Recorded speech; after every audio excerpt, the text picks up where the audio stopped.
আসসালামু আলাইকুম, কেমন আছেন সবাই? আমি একটি জামার নিচে ছোট হয়েছে, যার কারণে আমি ডিজাইন করে বড় করব। তো আমি প্রথমে সেটটা নিয়েছি। সেটটা নেওয়ার পর আমি কিন্তু 3.5 ইঞ্চিতে দাগ দিয়ে সেটা কেটে নিয়েছি। কেটে নেওয়ার পর আমি 2 ইঞ্চি করে দাগ দিয়ে দিচ্ছি এবং 2 ইঞ্চি করে দাগ দিয়ে আমি একটি স্কেলের সাহায্যে সমান দাগ টেনে নিলাম। এবার দাগ টেনে আমি প্রথমে 1 ইঞ্চি দিচ্ছি, পরে 2 ইঞ্চি করে দিচ্ছি, কারণ 1 ইঞ্চিতে 2 ইঞ্চি হয়ে যাবে। তাই আমি পাশের সুতাটাতে 2 ইঞ্চি করে দিলাম আর মাঝখানে 1 ইঞ্চি করে দিচ্ছি। এবার আমি পরটা খুলে আগে কেটে নেব। কাটার পর আমি খুলে নেব।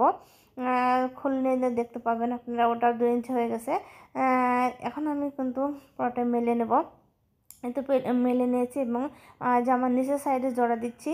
জোড়া দেওয়ার পরেই কিন্তু আমি ডিজাইনটা শুরু করব। তো আমি জোড়া দেওয়া হয়ে যাচ্ছে আমার। তো জোড়া দেওয়া যদি হয়ে যায় তাহলে আমি ডিজাইনটা করে নিতে পারবো। আর ডিজাইনটা এত সুন্দর লাগবে যে আপনারা বলার বাইরে। আর আপনারা আমার চ্যানেলটা অবশ্যই সাবস্ক্রাইব করে রাখুন, কারণ নতুন নতুন এরকম ডিজাইন পেতে অবশ্যই আপনারা সাবস্ক্রাইব করবেন, লাইক দিয়ে যাবেন।